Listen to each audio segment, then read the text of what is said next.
Howdy everybody, welcome back to the channel. I know this might be very out of nowhere, but I used to make videos like this in the past, and it's how I started on YouTube. So today guys, I wanted to talk about one of my favorite racing games of all time and review it. I'm Slingshot Kurt, and this is Smash Cars.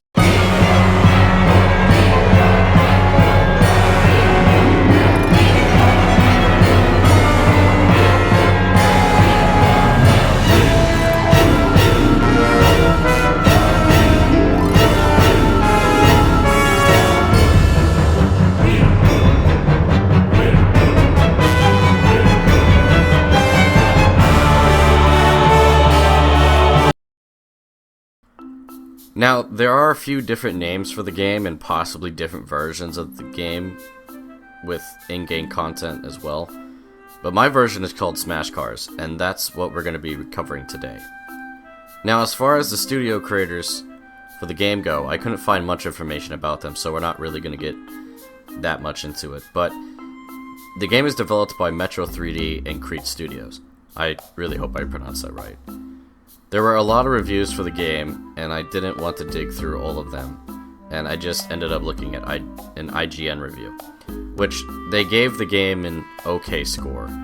Personally, I would rate it much higher.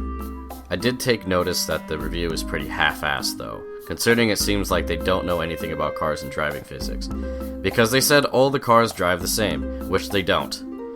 The cars in the game have 4 different chassis types.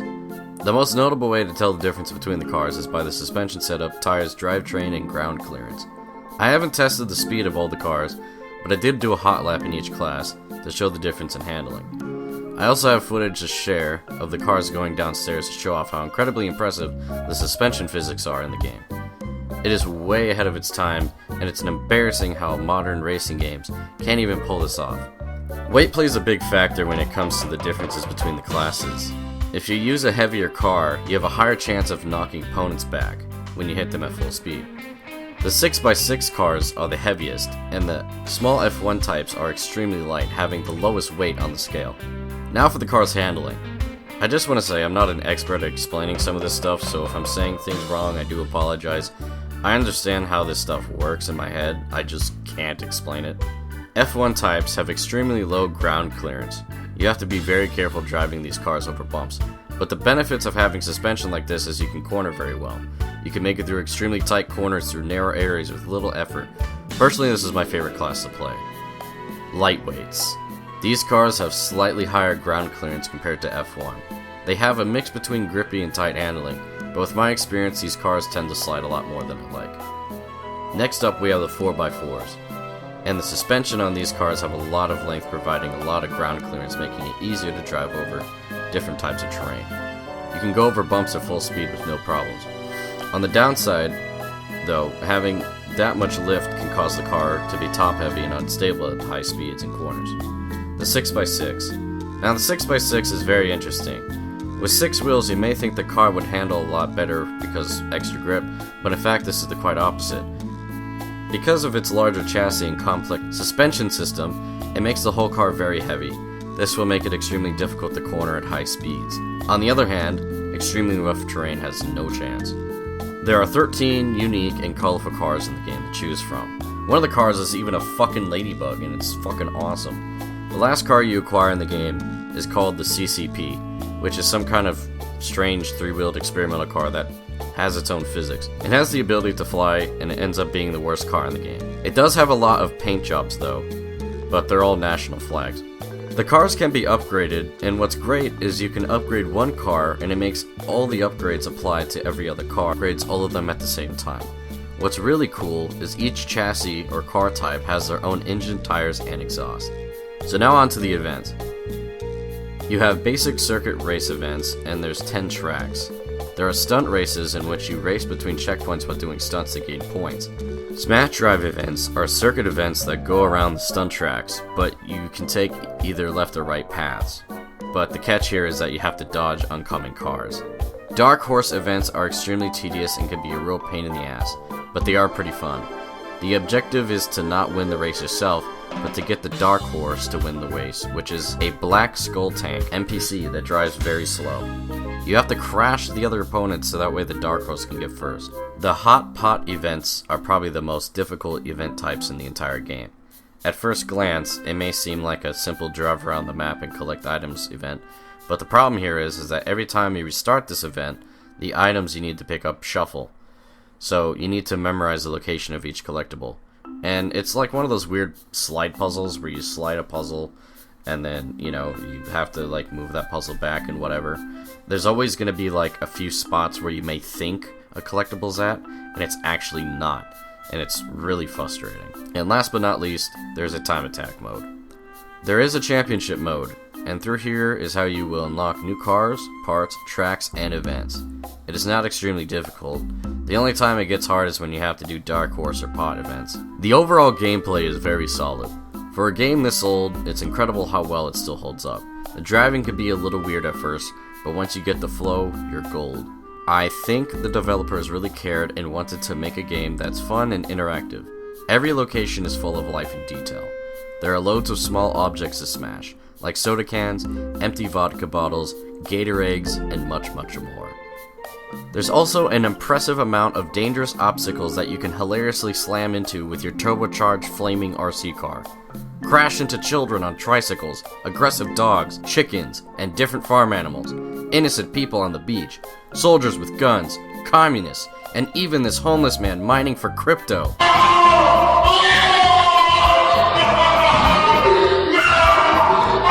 There's even road traffic and dudes driving go-karts and rally cars.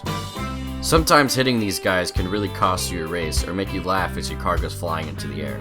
Getting shot by soldiers with automatic weapons makes your car flip out of control. Get too close to somebody and they'll kick you or pick you up and throw you. Oh, and watch out for those fucking alligators. I could have sworn the dogs would pick you up in their mouths, but I guess they don't. The sense of speed is outstanding in this game. You can feel the rush zooming through bunkers of Soviet soil, traveling down long flights of stairs, and blazing in traffic-filled tunnels. Oh, and did I mention how fucking hard the soundtrack is?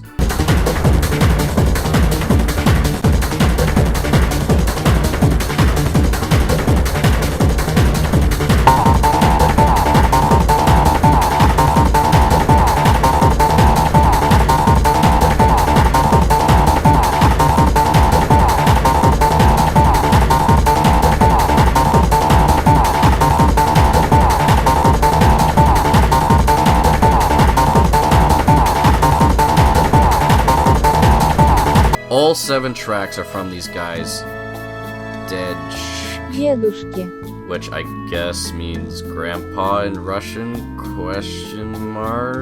Unfortunately, this is all I can find about these guys. There's probably a lot more out there somewhere, but I didn't want to dig too deep. But my god, the soundtrack kicks so much ass.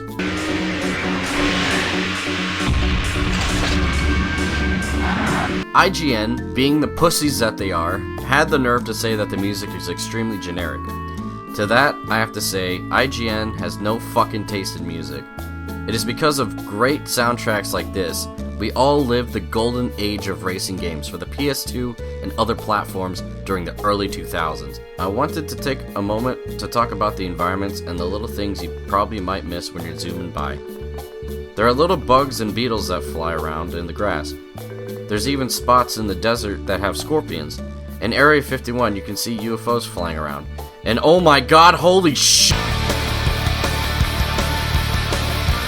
I was messing around in the Area 51 base, and it turns out that the UFO in Hangar 18 doesn't have, I don't know what this is called, but you can go through it. You can find barrels that say alien spawn. Alien sperm. Hilariously, the laboratory's numbered 69. And watching the Hummer drive around is actually a bad thing. Possibly I've seen too much. The Soviet-Russian base has these funny-looking goggle things that pop out of different objects and watch you while you drive by. If you stare at them too long, they disappear.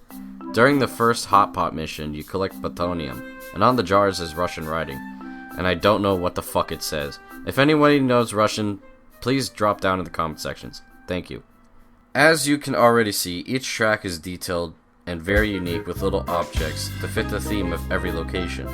The most notable one is the gold chunks in the gold mine track. The skate park has go-kart helmets. And shit, this game's so hardcore it has a Dark Souls level.